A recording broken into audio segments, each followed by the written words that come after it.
that, in the time of kings and prophecies, in the ancient land of Judea, a ruler named Herod sat on the throne.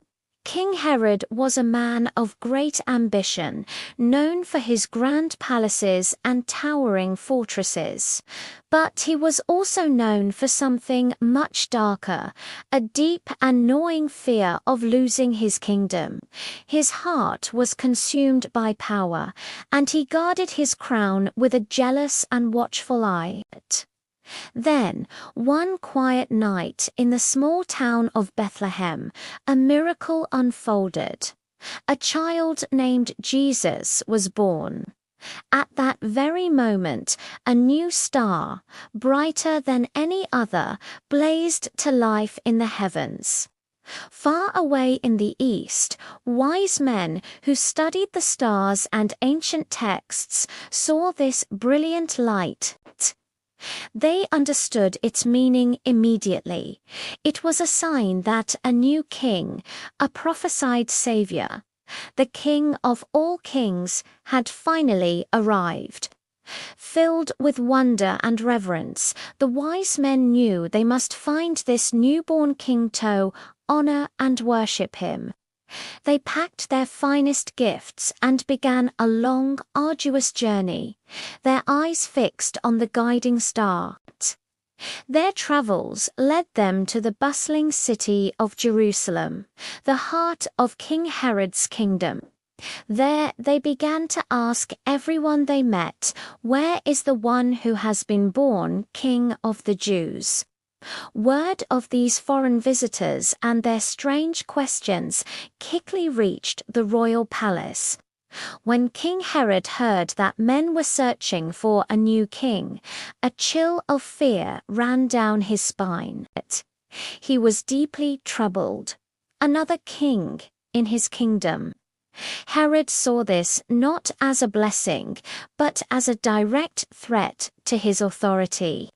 He would not allow anyone, not even a child, to challenge his rule. Desperate for answers, Herod summoned his most trusted advisers, the chief priests and the learned scribes of the people. He demanded to know where the scriptures said the Messiah, the promised king, was to be born. They searched the ancient scrolls and told him, "In Bethlehem of Judea, for this is what the prophet has written." With this information, King Herod devised a cunning and deceitful plan. He secretly called the wise men for a private meeting. He spoke to them with a smooth, false kindness, asking them the exact time the star had first appeared. Then he told them, "Go and search carefully for the child. As soon as you find him, report back to me, so that I too may go and worship him." But in his dark heart, Herod had no intention of worshipping. He wanted to find the child, only to destroy him. The wise men, unaware of the king's wicked plot, resumed their journey. As they left Jerusalem, the same star they had seen in the east appeared before them again, a beacon of hope in the night sky. It moved ahead of them, guiding their every step until it finally came to rest. Shining directly over a humble stable, a simple shelter where animals were kept. Their hearts overflowing with joy, they entered the lowly stable. There they saw the child, Jesus, with his mother, Mary. In that moment, they knew their long journey was complete.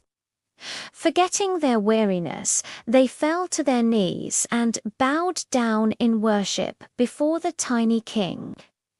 Then they opened their treasure stand, presented Jesus with precious gifts fit for royalty, gold, frankincense, and myrrh. That night, As the wise men slept, they were warned in a powerful dream. A divine message told them not to go back to King Herod, revealing the treachery that lay within his heart.